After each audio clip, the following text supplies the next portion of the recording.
That actually took me by surprise a bit because of the mask. I could actually see he was doing that then, so I had to look around quite heavily. Hello everyone, thank you so much for coming out and venturing into the wild world of live events. It's really lovely to see you. So yeah, my name's Beth Calverley. I am a poet and I helped to put this event together, but it would not be happening without the incredible Valley Arts. For those who don't know and those watching at home, Valley Arts is an incredible charity who work really hard to bring performance art, so live performance art, to the Chew Valley. And it's really important to have this kind of incredible event taking place in the countryside. I actually grew up in East Hartree, not too far away from where we are today in Chew Magna.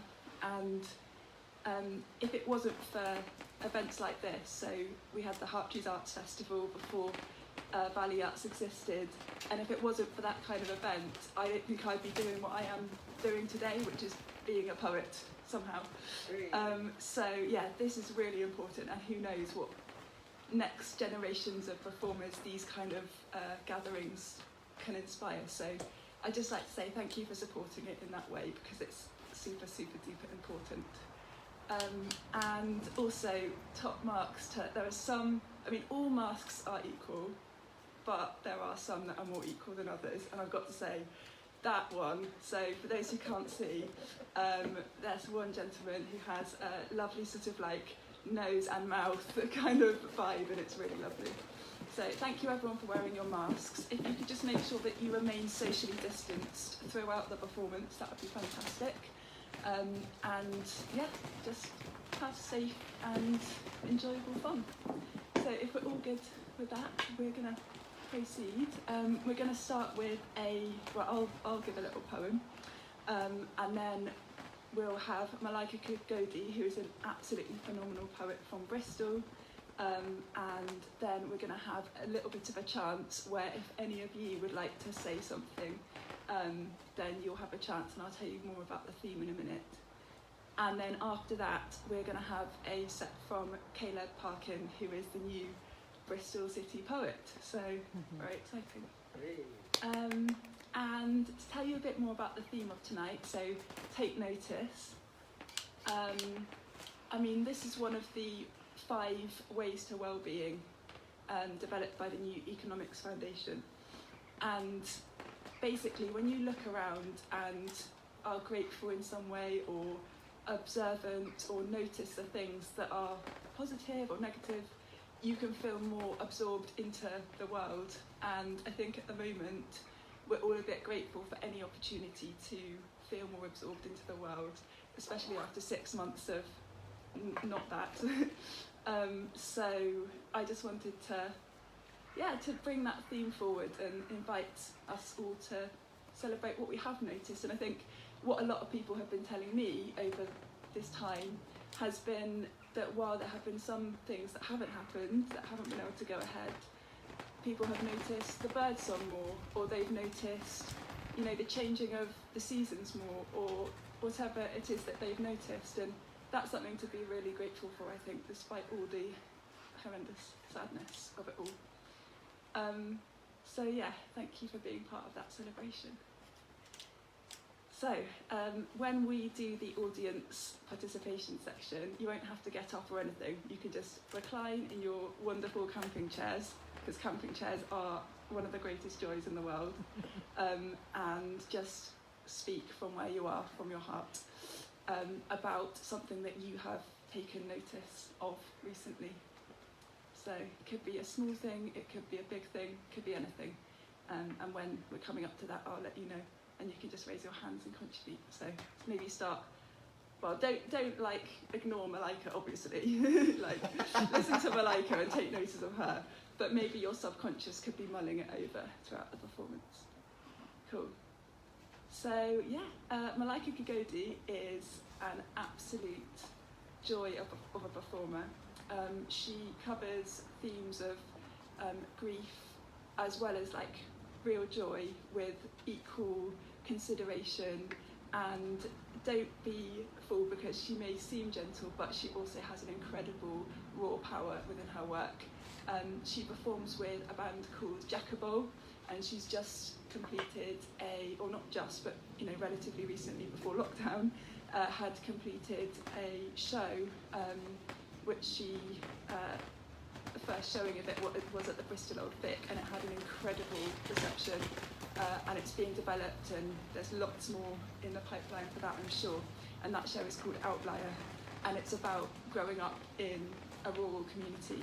So I think lots of her themes and her work will resonate with lots of us here. I don't really want to steal the stage anymore. I would like to introduce Malaika to the stage, so if you could please give a very warm Chi Magna welcome to the amazing Malaika Kegode.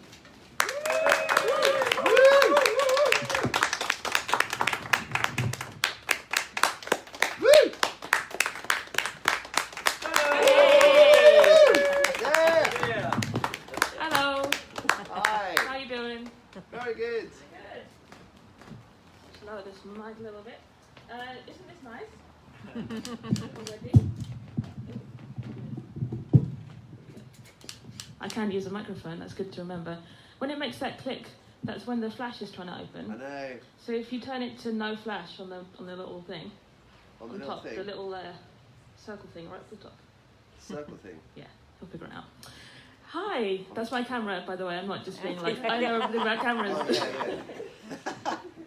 Cool. It's so nice to do some poems. I've not done this in such a long time, so apologies if I'm completely out of practice.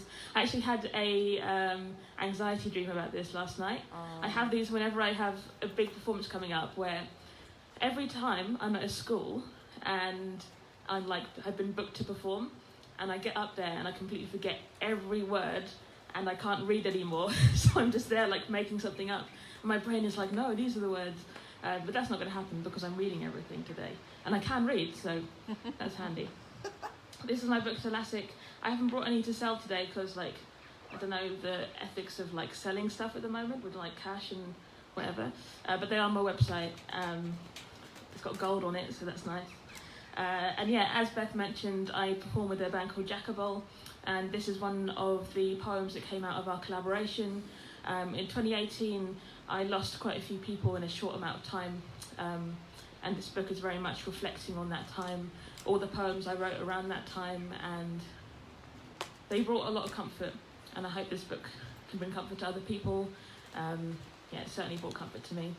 So this poem is called Blue Mountains. There's a crack in the sky where the words trickle out and fall into people's lives with them unaware, a ripple of blue nag champa smoke, your girlfriend's dirty fingernails. Words like tiny changeling seeds, forming roots between the weeds, making those moments we remember like your dad's birthday, 2009, the first one since his death, where we drank thick fortified wine and listened to every mixtape he left behind.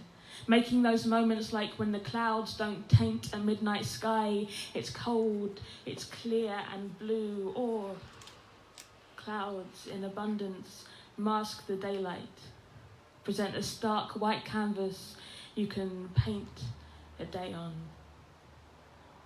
I've always wanted to paint the sky when it's white and willing for stories.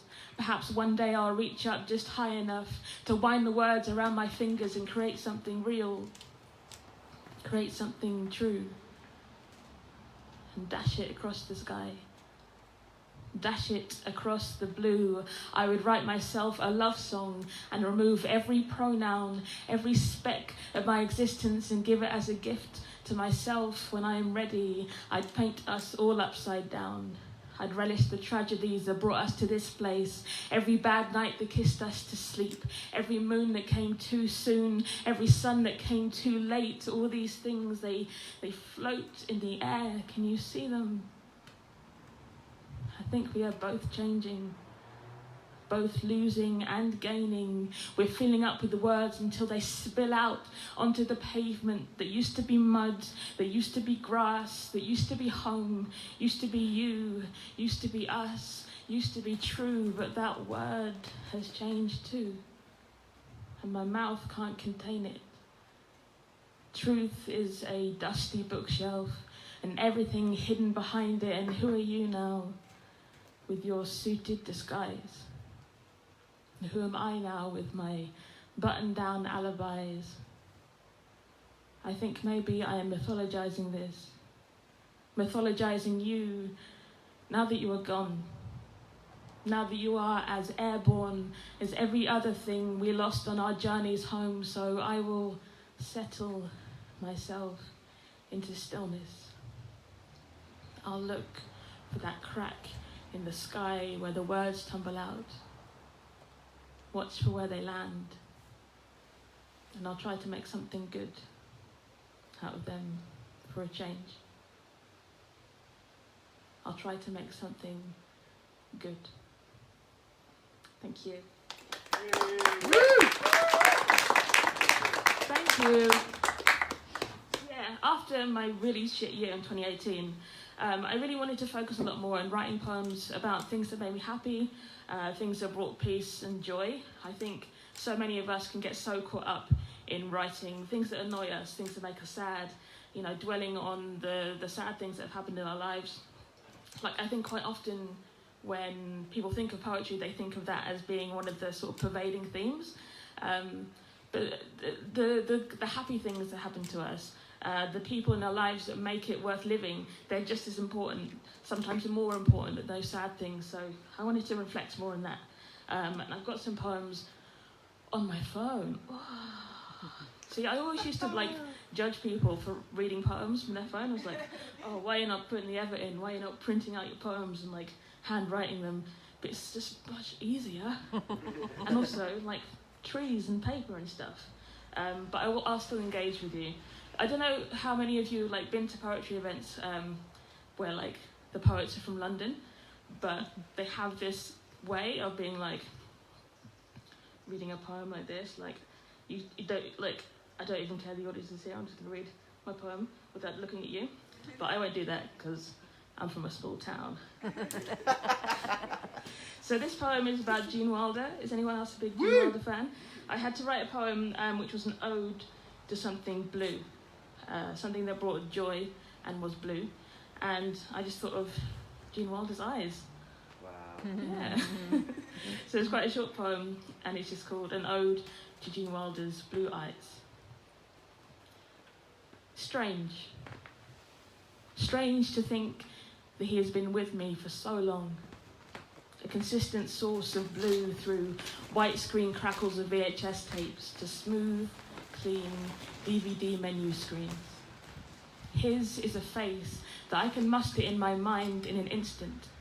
In some strange way, he is one of the most consistent men in my life. There's a scene in The Producers where Leo Bloom, a man who is so anxious that he kisses a blue blanket when threatened, proclaims with joy, "I want everything I ever seen in the movies," then runs the circumference of a water fountain, which joins in his jubilation with perfectly timed jets of celebration. He runs the entire way around, arms outstretched and flailing, and every time I see it, I always think, actually, maybe that's what happiness is. Maybe happiness is running on a narrow, wet slice of brick and not for a second being worried that you might slip. Maybe happiness is realizing exactly what you want and having the courage to say it out loud. Maybe happiness is moving in one huge circle and finding something new when you return to the start. And look, I know Gene Wilder is not God. I know that he is not divine. And apart from him living in Bristol for a time, his life was not similar to mine, but I find some peaceful joy in the familiarity of his face and in knowing that he was alive and he was kind. And though the sky may sometimes be white and the sea shades of green and grey, I know Gene Wilder's eyes will always be blue once I've rewound and pressed play. Thank you.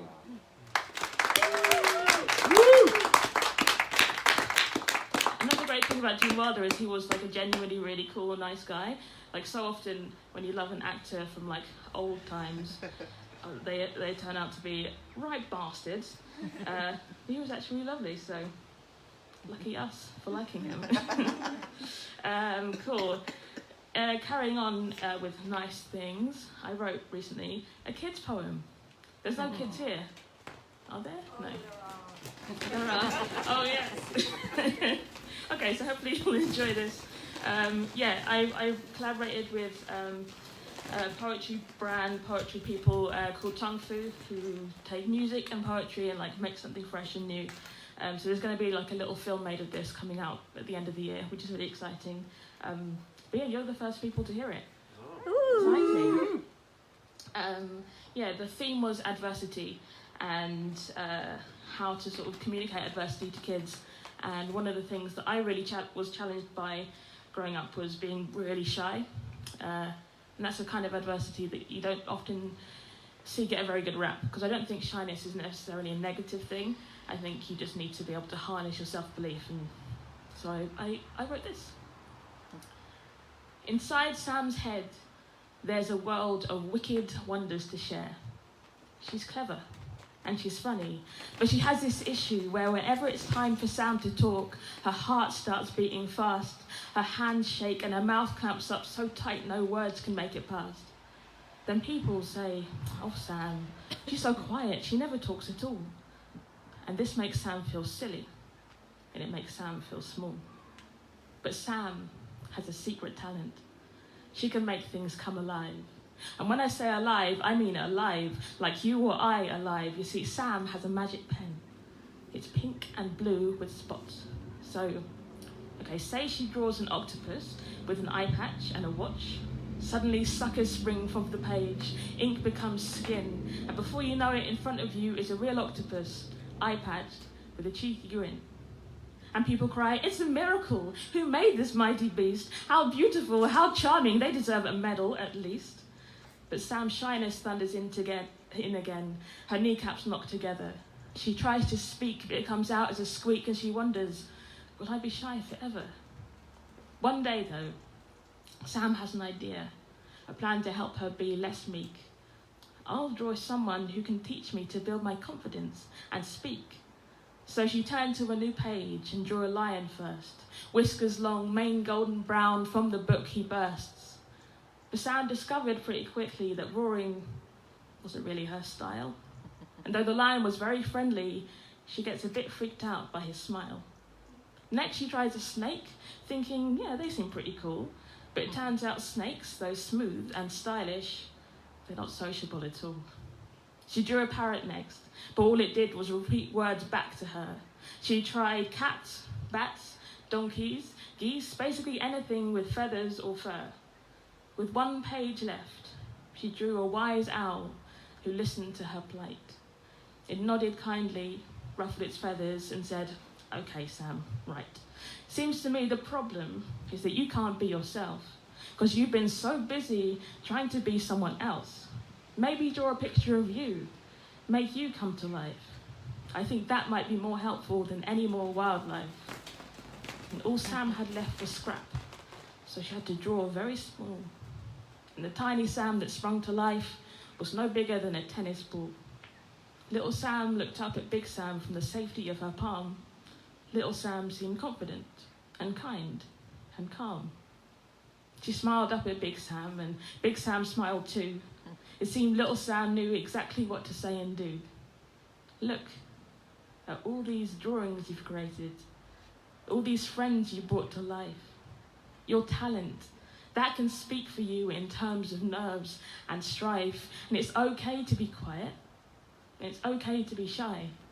But I know sometimes you want to speak, so think of me as your pocket ally.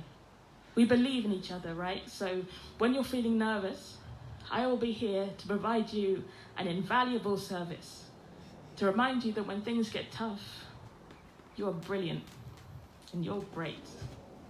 Take a moment with me, Sam. I can set you straight. From that day on, with her own help, Sam gained more self-belief. She fought the fear, made some friends, but for her, The biggest relief was realising that she didn't have to be loud, that shyness wasn't always bad, that finding her voice was about sharing this amazing gift she had. But on the quiet days when she still felt very coy, she could take a moment with her smaller self to help rediscover joy. And with joy, Sam's confidence blossomed and bloomed and grew. It just took some self-belief. Oh, and a magical, marvellous zoo. Thanks. Woo! Thank you. Okay, I've got two more left. One is like, they're pretty short. And then you've got Caleb, who's wicked. This has been so nice. Thank you for being lovely. It's weird that I can't see your mouths, but I'm just going to trust that you're smiling at me, not like mouthing. So I wrote this poem especially for this event about taking notice. I walked home from the pub the other day, and I noticed a few things. And this one also runs into my last poem as well. They're thematically similar, which is cool. It's called Things I Noticed Walking Home. A couple snogging under a streetlight.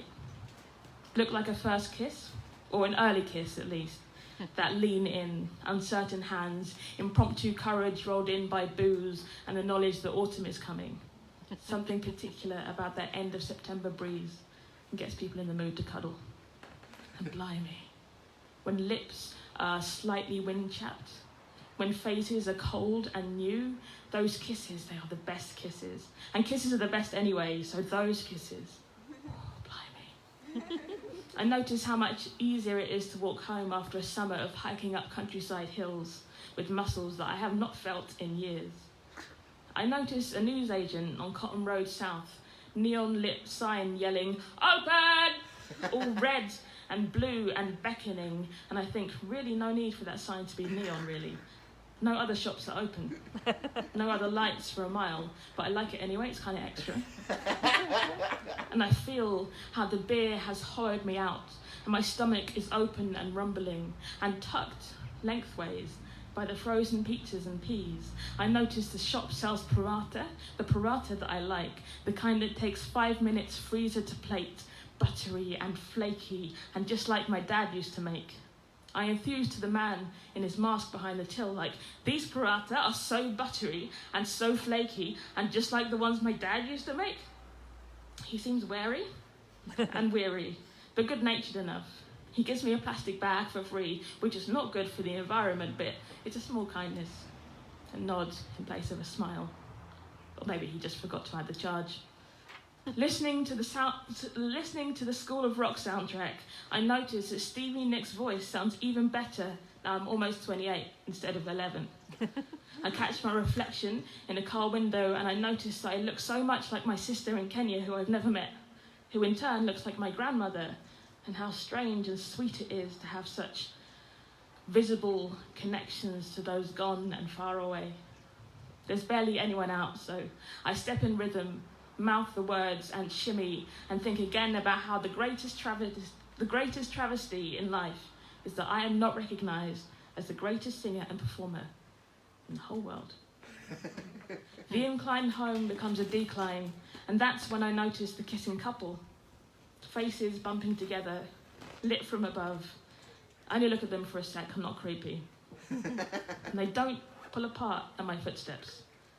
A teenage me would have probably thought, God, get a room. But all I do is smile to myself at their snatched moment of closeness and keep on stepping to School of Rock all the way home. And I notice how much older I feel. It's so much fresher too.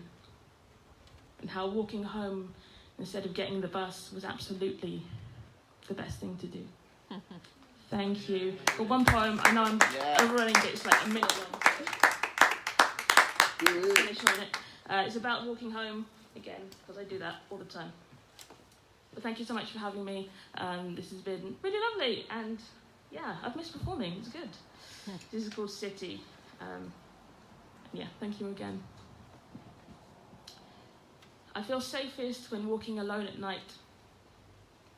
I wake up when the slices of a city start to make sense, when your body begins to belong to the tune of footsteps on pavement, when you change without realising.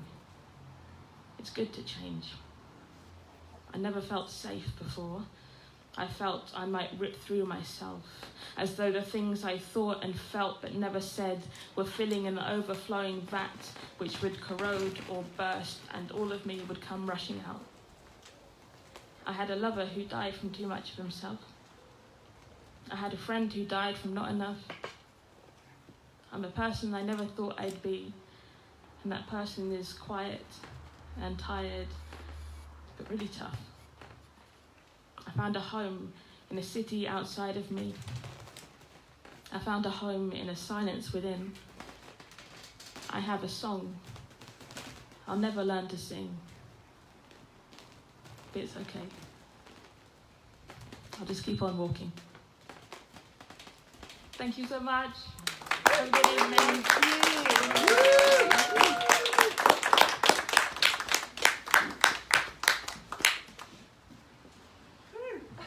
Oh gosh. Oh my gosh. Oh, how great is this incredible set, which has been put together by Ray and Heather Montague. Can we just have a round of applause for them? Yeah. They made this absolutely possible. And I'm just blown away. It's just incredible. So yeah, how great was Malaika? I didn't overemphasise that, did I? No. I particularly loved that. I can't believe she wrote a poem especially for this event. That's so beautiful. And I love how it captured the fleeting nature of what we notice, but also the permanent nature of what it makes us feel. Really, really beautiful.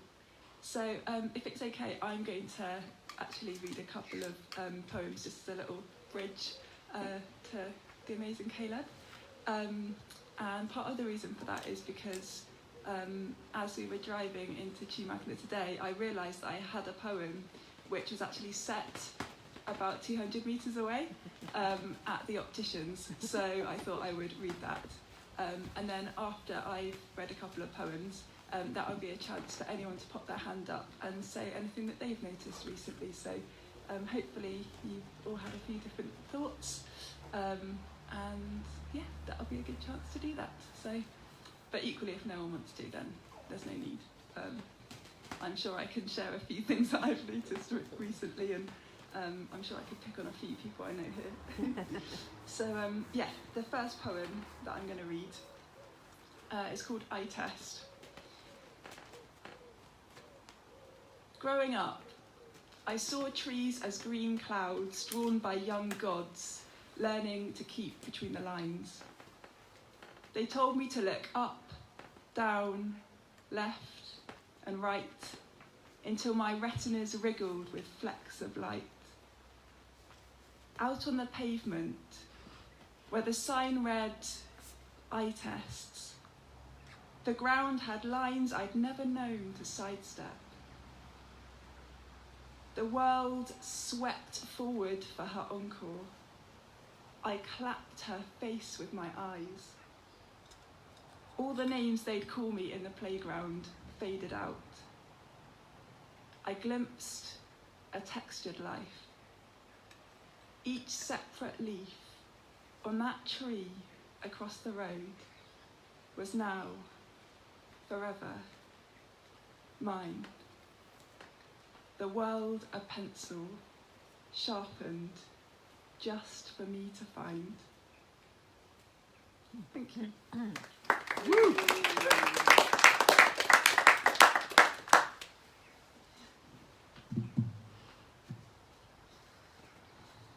And this next poem, so something that I've noticed recently is that a lot of people have been saying about, they've hit a bit of a 6-month wall with the pandemic. So this is something that's quite familiar in war zones or crises situations where after 6 months of adapting to a sort of new normal, you'll hit a kind of wall of, everything feels, I've run out of steam a bit to be able to adapt, and I don't know really how to continue. But I read some really good advice from someone who had been in these situations in war zones, and she said that just lean into it, don't expect too much of yourself, and within sort of 6 weeks or so, you'll find yourself hitting a new stride, but you can't bang your head against the wall. You just have to go with it, and I found that really helpful. And it made me think about, because I'm poet in residence at the Bristol Hospital Trust, and so I've recently been going into the hospitals again, just every so often, and it kind of made me think about the last time I went into the hospitals before everything was closed down due to the pandemic, and it really fit the theme of take notice, so I thought I would read this poem, and then I will invite everyone else to share theirs. So this is called In the Hospital Bay. I step inside and sense a secret, something obvious I haven't noticed yet. 4 male patients hatch in fragments, tucked in separate beds. The room's long window is a treasure shared by all 4 men. The nearest, in his Sunday best, is dressed for how he wants to feel. He points outside towards that sturdy tree. I nod. It's lovely now the leaves are back, and all this rain we've had is almost gone. He shakes his head at me and jabs with force. You see? Oh yes. A careful mess of twigs. A soundless bleep of beaks. A stolen breath. The nest. It started in the storm, their spokesman says. We watched them build it twig by twig. I look around the bay, at all their urgent pride. The wing beats in their clutch of eyes. And now, at last, I see.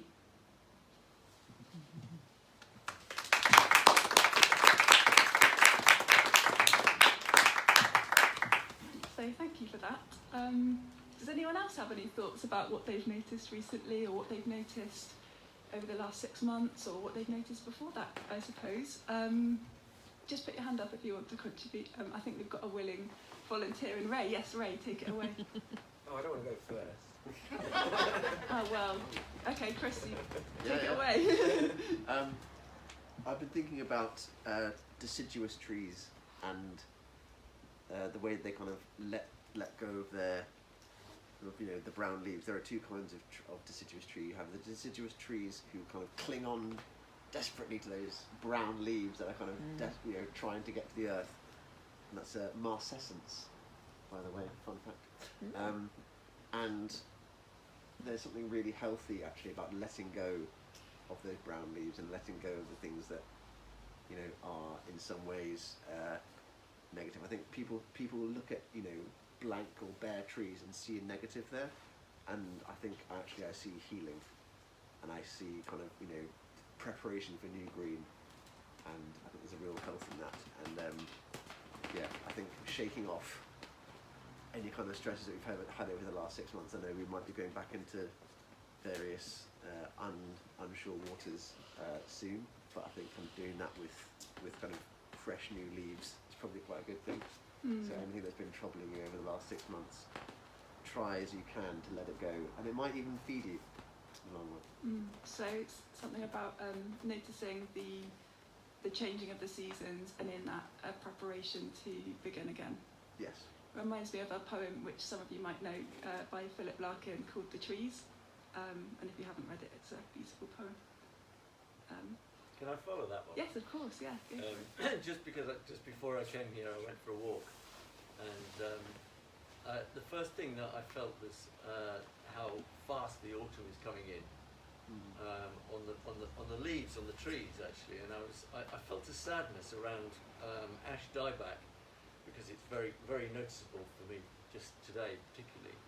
But then towards the end of the walk, I walked in this lovely flat field which has been mowed fairly recently with a late crop of hay, and all the swallows were dancing around in that beautiful way. And only a few days before that, I'd seen that very same field, I'd seen telegraph poles full of more juvenile swallows, and knowing that they're all just gathering and getting ready for their big, big trip. Just the wonder of what swallows do every year and every season. And, you know, the joy of seeing them arrive in April, and the kind of extraordinary understanding that they've got this journey of great magnitude across all those oceans and lands. And they're all going in another week's time, they'll be gone, and there's a joy and a sadness about that. Bye-bye and see you again. You know. So a gathering of swallows all in one place, preparing for another long journey, but a joy and a sadness in that. Yeah, I think I could definitely see some parallels with what we're doing here today, for sure. Anyone else? Ray, did you want to pick up? Yeah, I'm not sure where I am. I'm trying to talk with a mask on. So I've just become a bit of a planet watcher in the last few months, and it's obviously because the skies are so clear. So when there's a clear night from here, living out in the country, obviously the stars are great. But I've never seen so many planets or noticed them before, so maybe it's just because I've got a clever app on my phone that can point them out. But we've had a fantastic performance every night, which starts with Jupiter and Saturn that appear, and then pink over in the sky over there, very close apparently in its orbit at the moment, is Mars, and you can see that it's pink, and I've never really noticed that so well before. And it's like a sort of a performance that comes through as the work, you know, the Earth is spinning, and here it comes. And then the other night I got up at about 5 o'clock in the morning because I'm waxing lyric about how wonderful this was to a mate of mine. I said, "Oh, you've got to see Venus." And if you get up at 5 o'clock, then because obviously Venus is closer to you know, it's the other side, so it's closer to the sun. You only get it near to the door, but it's the brightest thing you've ever seen. It's just so amazing, and I would just say definitely do that if you get a chance, because it'll still be the same tonight. It'll be there at 5 o'clock this morning, and I guess the reflection is that these things have been going on since ever, for eternity, and they'll still keep going on, and so will we, and it'll, you know, there's that sense of permanence, and things are just there for us. So we've gone from noticing the changing of leaves on the trees to a gathering of swallows to the entire cosmos. So within about 3 different people. So I think that shows the real range of people that we have here and experiences. So thank you. Yes, Geraldine. Well, I just want to add to that, Ray, because you've got me on it too.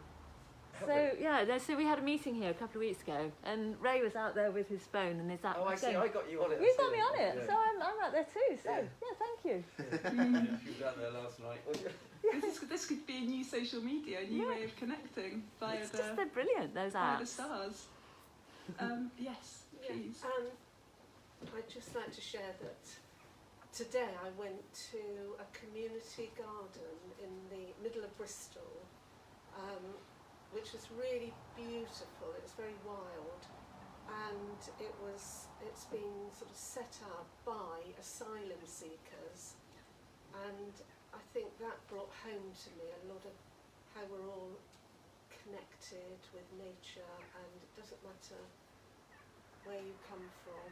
I don't know, we all get something out of it. That it's been helping them with all the issues they're facing. And I just thought it was beautiful.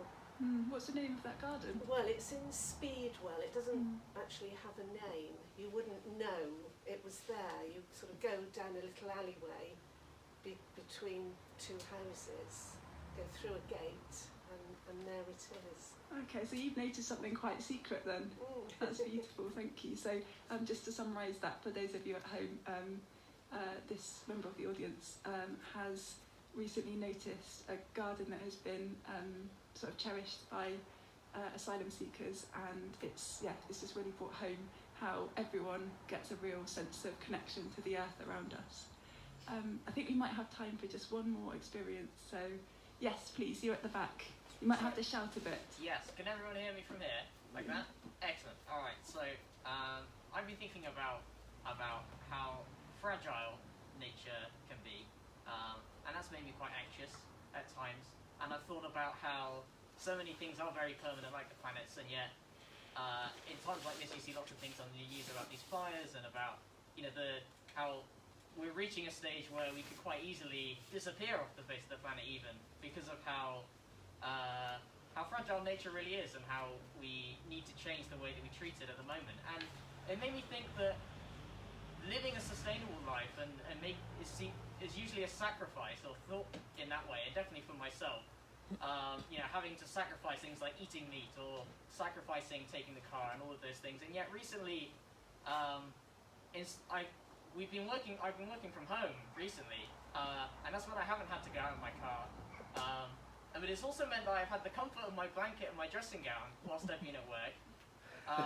And I've just felt like I'm living a life of luxury even now. And yet, you know, and it's just so much more sustainable as a lifestyle, and yet it's also so much more luxurious, for myself at least, and I never thought I'd make that connection between those two ideas. That's really interesting. So you've noticed that but recently, through not using your car and other kind of sort of earth-ruining kind of behaviours, through this enforced sort of lockdown period, you've noticed that actually it's not only a really important thing to do for the planet, but also actually quite a luxury, because you get to spend more time in your dressing gown and with all your comfort around you. Exactly. Cool, beautiful. Thank you so much to everyone who has shared today. And yeah, long may the discussion continue.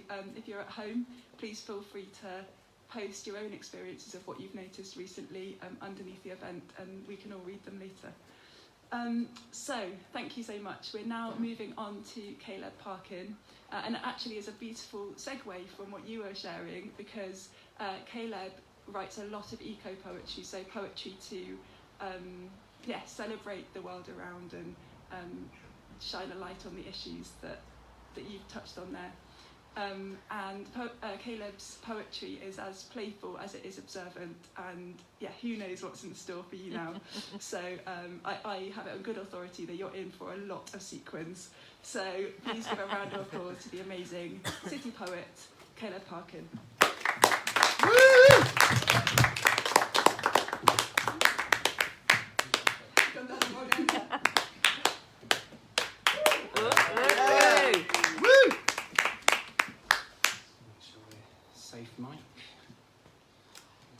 Mic'd on.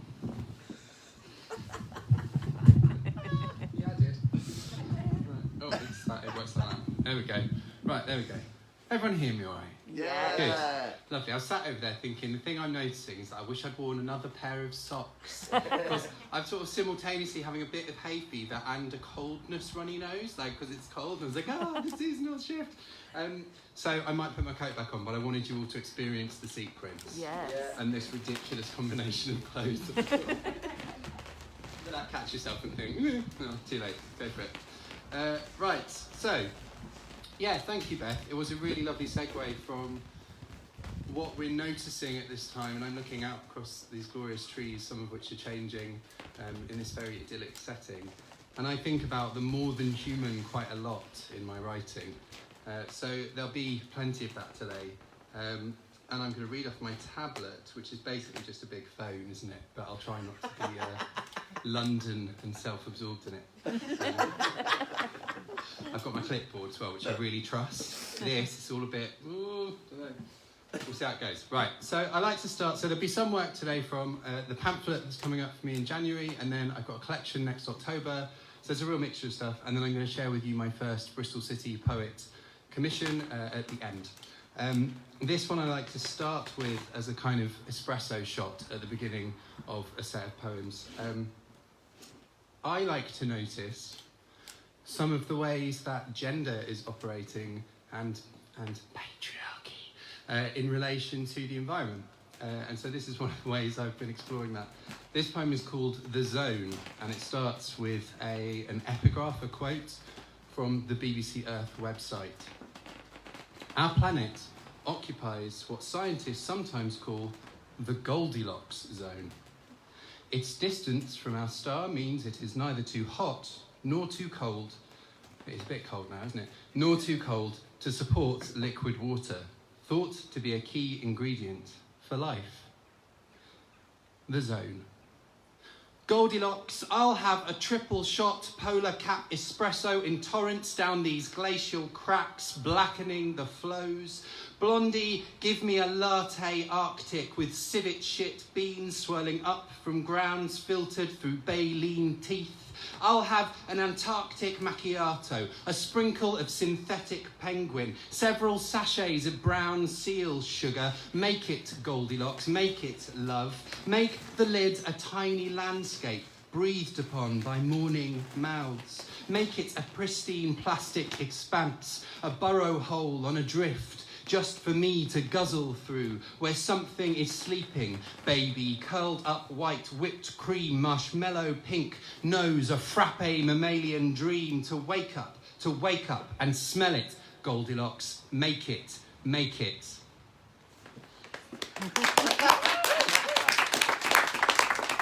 I don't always write poems in my voice, because I'm not sure what that is. One thing...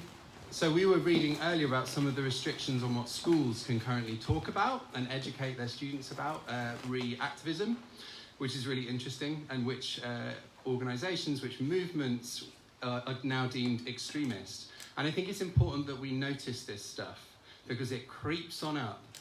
When I was at school, Section 28 was enforced, and it was enforced 1988 to 2003. And Section 28, for those who don't know, meant that schools could not promote homosexuality. Woo, woo, woo, gay, gay, gay. What does that mean? They couldn't promote homosexuality. And most schools interpreted that as, do not talk about any other sexualities or gender identities. Funnily enough, a whole generation of people grew up feeling a bit confused, maybe feeling a bit ashamed.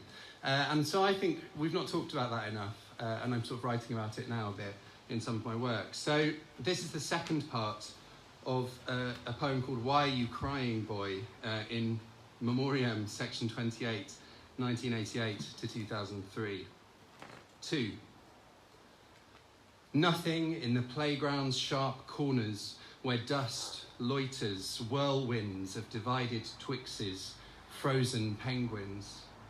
Nothing in brutalist corners where whisper rappers mutter invitations to brittle leaves and shuffle dance among the fag butts.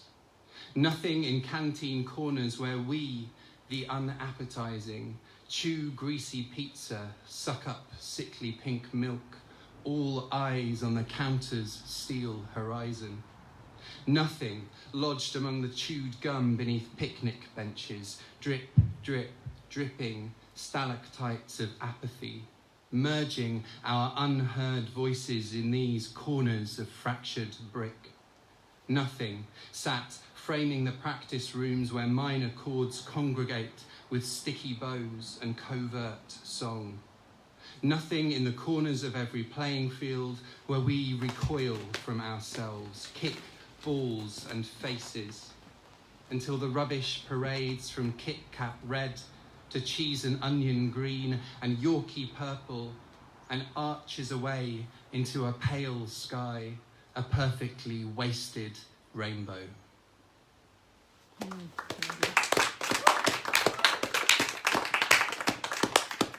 I feel like I front-loaded the heavy stuff, but it's okay, it gets lighter later. Sometimes I think the problem with ecology is that it doesn't feel personal, like this isn't a personal thing. Environmentalism, it's not, it's too big. And so I was looking for kind of ways, I suppose, to make it feel personal. For me, and in poetry, we often use this term Mother Earth and Mother Nature, and the trouble is, I think lots of people aren't actually that nice to their mums. And so I was thinking about that image and how to approach it. And with that in mind, I wrote this. And it's, my mum's been through a couple of bouts of illness and recovery, and she's doing okay, but it's been difficult during lockdown. So this kind of engages a bit with that and that idea of Mother Earth. If the earth is my mother. If the earth is my mother, then the earth yodels in car parks and stairwells. She tells endless tales over morning tea leaves while she gossips in customary understories. If the earth is my mother, she's a composer of gin and free-poured song, a knitter of waste wool, a forager of material, a seamstress of the surplus. The earth is a feeder. bringer of dumplings floated on oceans of Bœuf Bourguignon, cook for several 100 million imagined diners, a wearer of outlandish wigs. When Earth doesn't call, that's the worry. She gives too much away in her silences. If the Earth is my mother, she's had IVs and pipelines fitted right to her heart. Earth has evolved, changed landscape. She finds it hard to rest, even after a long and chemical winter, a malignant aftermath. She knows her own and her neighbours' maladies, her own and others' offspring. Earth will mother you all if you'll let her, or even if you won't. If the Earth is any kind of step, in-law, drag, foster, second adoptive, convoluted, maddening mother to you, then it's time you called her right now so she can let you know it's serious. Always gets me, that one.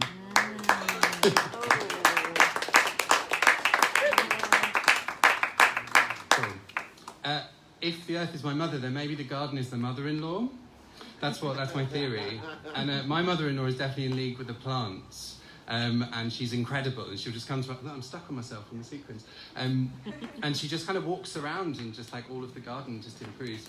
Anyway, so this is an epistolary poem, which means it's a letter form of poem. And it's called Dear Horticultural Mother-in-Law.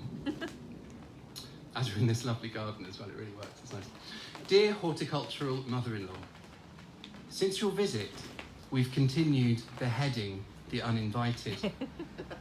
We took your advice because if there was a fifth beetle of the Gardener's Question Time panel, you'd be it. The garden certainly is a fuller and more genteel green. Fewer scarlet lily beetles wage war. Though as yet I have been too lily-livered to execute them with my thumbnail, as you do. Instead, I sandwich them between a flat rock and the paving slabs, push hard through my rubber soles until... Have you noticed how each lets out a metallic shriek before that unequivocal crunch? After you left, we found two of them at it, brazen, on the tattered leaf they called home and lunch and bed. How could anything evolve to be so garish and brittle, so conspicuous against its habitat? Have you noticed how the lily beetles topple theatrically from leaf to ground and then waggle their crowd of legs? How, in camouflaged cul-de-sacs, two-man households like this can feel so suddenly uncovered? Mother-in-law, I see now, it can't be lily in beetle, beetle with lily, beetle on lily. It's one or the other. Our fond warfare, here, in this well-mannered patch of green, flecked with red.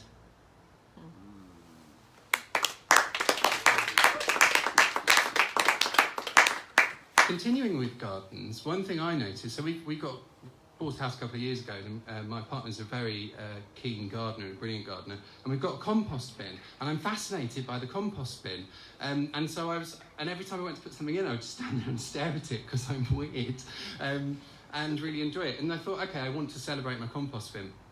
So it's another ode, like Malaika's lovely ode to Jean Wilder, and this is an ode on a black plastic compost bin, after Keats' ode on a Grecian urn. And I think I wanted to write something that was so over the top that the language like mulched itself, so it's going to deliberate. Right. Ode on a black plastic compost bin. Oh, mucky Dalek, sat cloistered in shady chrysanthemum corner, I lift your lid, your roof, your scalp, its underside covered with the squiggled pink inklings of earthworms. Your very mind is alive. Worms levitate above shriveled deadheads, fir green lemons, beetroot flashes in your breath. Your breath, you breathe. Inhale our eggshells' brittle edges, the bittered grit of our coffee grounds, the potatoes' luminous growths, the outer hides of butternut squashes that our finicky intestines cannot even attempt.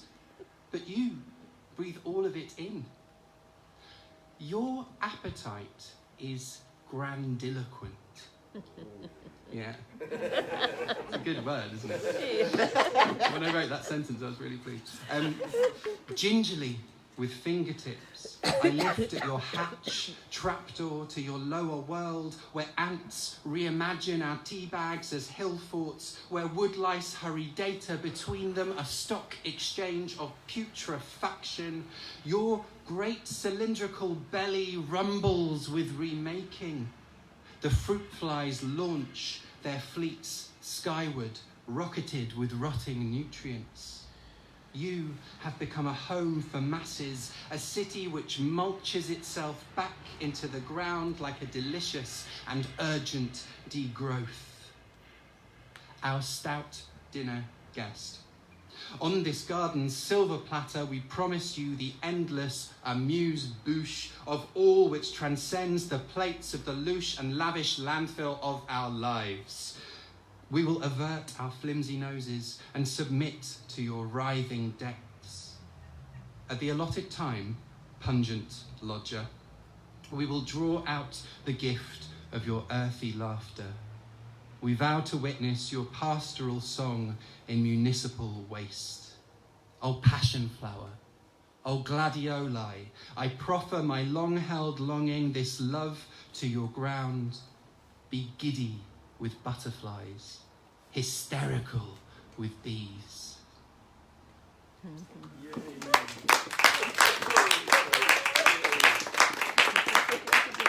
Word compost. How long have I been? Sometimes I waffle between. I think, all right, okay, do a couple more. More bugs. I really love GIFs, animated GIFs. You know these? I think they're what the internet was invented for. I enjoy them. There's a GIF for every occasion. And quite often when I was talking about work, I would send this GIF of a scarab, of a dung beetle, which were revered in ancient Egypt, like rolling a dung ball up a hill and then just like it just falling back on it and it rolling down the hill. Anyway, so I wrote this about that and scarabs, and it's got an epigraph from Jeanette Winterson, who's incredible, one of my favourite writers. There's no effort which is not beautiful, lifting a heavy stone or loving you. I compare myself to a GIF of a dung beetle. Like me, it is a roller, begins the climb diligently, furry legs pressed against its dung ball burden, as Monday promises much. Unlike me, it likes an all-nighter, can heft by the Milky Way and commit to its starlight labours. Like me, its habits are misunderstood. The ancient Egyptians believed scarabs only male, their young emerging from those loaded spheres. Unlike me, they were believed to push the sun across the sky, right round through the underworld, back for morning. So industrious and GIF-like. Like me, they sometimes stop and look up, seem to wonder where the hell in this desert they are. Unlike me, it simply pushes on, doesn't concern itself with comparison, befuddled by the ethics of Egyptian theft. Like me, they are various, multiplicities, rhinoceros, Hercules, Maybug, cockchafer.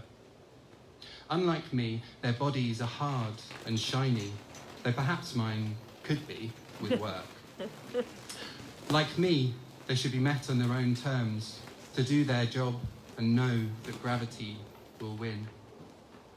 I meant to introduce you to a word. The word exuvii, isn't it? Is the casing that a beetle or a cricket leaves when they shed that skin. Have you ever found one? I'm just stopping mid-poem. Anyway, I use that word here. Let's unite, beetle. Divest our old names like exuvii. I'll shimmy out from Homo sapiens, unburden myself from man. Let's roll the sun together through days trembling like antennae, iridescent, through nights like underworlds, crisp with exoskeleton.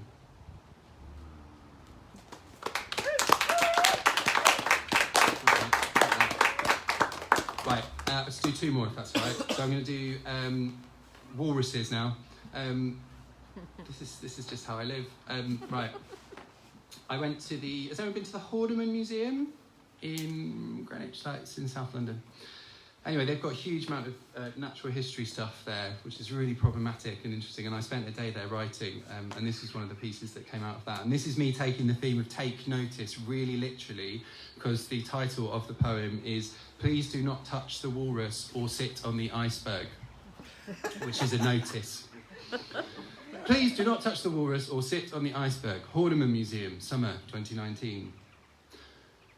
So I clamber up on top of the fiberglass plinth, rise from the chevrons of the parquet floor as though it melted into thick, cold waves, and I emerge, triumphant and substantial, hear my epic belly boom on the fake ice, hands slapping flatly on the hollow berg, relaunch my fingers as weighty, webbed fins before I tackle his avuncular isn't the word.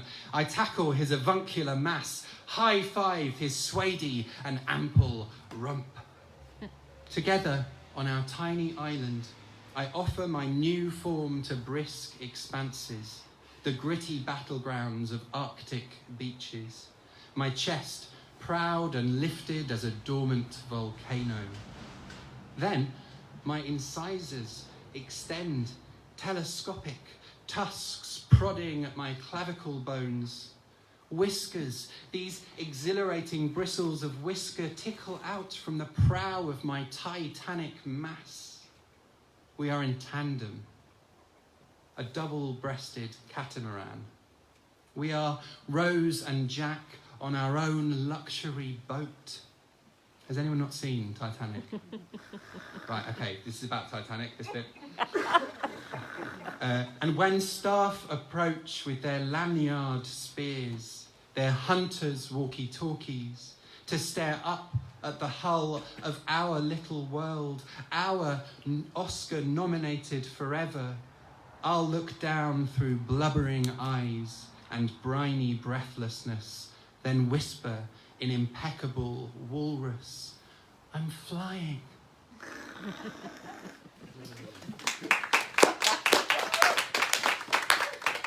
In which the poet turns into a walrus and has a homoerotic experience with a stuffed walrus. There we go.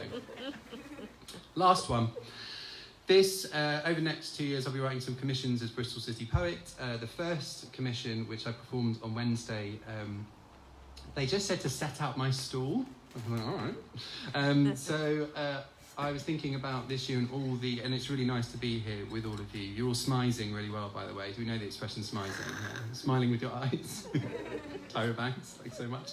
America's Next Top Model. All the references here, aren't there? Yeah, so it's lovely to be here in the context which feels a bit like a party. But a lot of parties were cancelled this year. A good friend of mine, her 40th, etc., etc. I know it's not the biggest of our worries, but parties are lovely and a good way of us getting together. Marvin Rees used this expression, who we are together, about the kind of city poet role as well. And sometimes parties are about who we are together, you know? Like Pride is a party, and it's an important one. Carnival is a party. So I think, anyway, I wanted to do a party poem, and that's what I've done. But it's also a poem about poems. Party Poem 2020. Welcome to this poem, which is all the cancelled parties. You don't need an invitation, but if, other than that title, party poem, but feel free to imagine one in twirly cursive writing on fancy perfumed paper, or ping, arriving as a text, or, if you're that way inclined, which I am, an official calendar event, survey attached. You've RSVP'd with your eyes and or ears, so let's head inside, away from this corridor, where you've hung up your ideas about poems, thankfully, because this whole party is full of poems. Poems stood around the buffet, removing cling film from shining trays of lingo, pondering which delicious verbs to nibble, plunging a ladle into a lustrous crystal punch bowl full of a drink. A drink, perhaps, you'll each be able to describe in HD, 3D smell-o-vision as exactly the one you desired. You go to find the host. Whose party is this anyway? The music shuffles, days, decades, centuries, sonata to reggae, gamelan to techno, mid-track, as though the DJ is wired into everyone's heads. Then, some new style of music nobody's ever heard, but sways to, intones that poetry noise. We'll know that noise, right, from poetry readings, anyway. Room after room full of poems, each a party, each a world. Some opening lines seem nice enough. Then this poem which introduces you to all their friends. You'll keep in touch. Maybe there's a poem you'll make official, live with, framed on your wall. On the stairs, poems touchscreen scroll, upload themselves on a digital fizz of hearts. As you pass, this other huddle of zip-lipped, collar-starched poems hiss. Those other poems aren't even poems. But you smile politely, move on. To the bathroom, knock, wait. Inside, some poems overdone it. Said the wrong thing again to that other poem they love. A second-hand smorgasbord of words, words, words everywhere. Their hair is full of exclamation marks, being held back by a friendly editor. Let's get you tidied up in a taxi, yeah? Washing, re-washing your hands, your mind is a dance floor of potential. Your eyes a glitter of question marks. You are a poem in the mirror.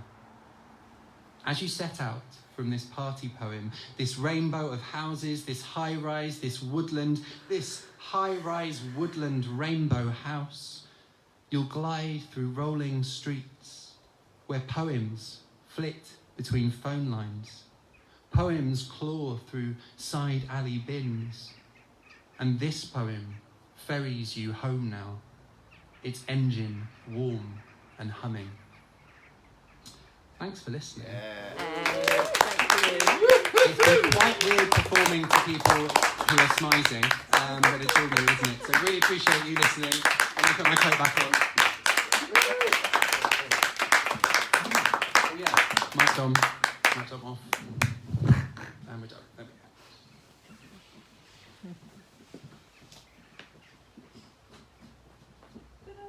we go.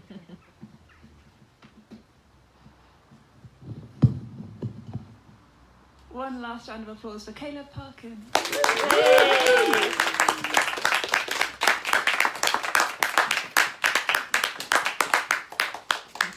Thank you so much for coming out and braving the cold. Hopefully, if your extremities are a bit cold, at least your souls and insides are generally feeling quite warmed up. Yeah. Mine are. Yeah, mine is, for sure. Yeah, I'm not going to keep you because I bet you're shivering a lot, and I want you to be able to get home and not be complete ice blocks. But I would just like to say a few thank yous. So firstly, obviously to Valley Arts for putting this event on, and also for all the work that they do to bring live performance art to this area, to the Chew Valley in Somerset, which is just such an important aspect.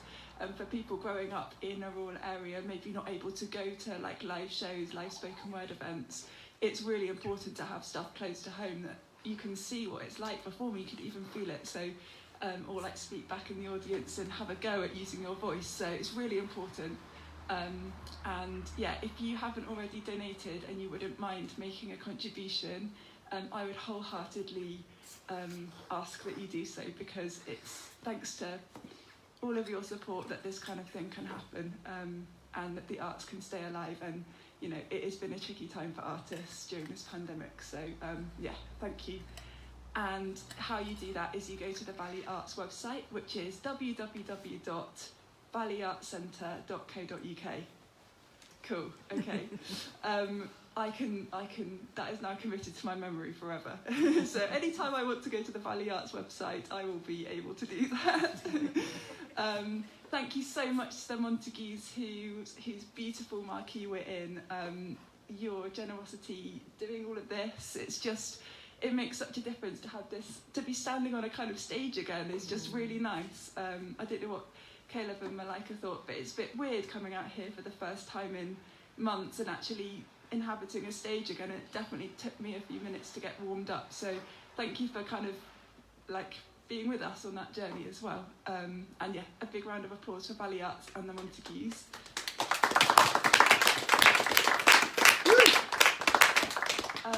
And yeah, thank you to Amy, who has just coordinated all of this. It takes incredible planning, measuring all the different spaces between the chairs, having floor plans, risk assessments, everything. It's an incredible achievement. So yeah, thank you to Amy, and thank you to all the volunteers as well for Value Arts who have made this possible. So another big round of applause, please. Yeah. Is there anyone else that I haven't mentioned? Thank you to Geraldine from Valley Arts. She's absolutely incredible, a force of nature. And yeah, thank you to you at home. Thank you to everyone who has come. You are all absolutely amazing. And if you want to write any poems about taking notice, this is a really good time because National Poetry Day is on the 1st of October next week. And the theme for this year is vision. So take notice fits like a glove. And if you do write anything inspired by tonight in some way, then please do send it over to Valley Arts and yeah, to me if you would like to as well. My email address is on the event description. Thank you so much. Thank you, everyone. Oh, sorry, one last thing. So that's the end of the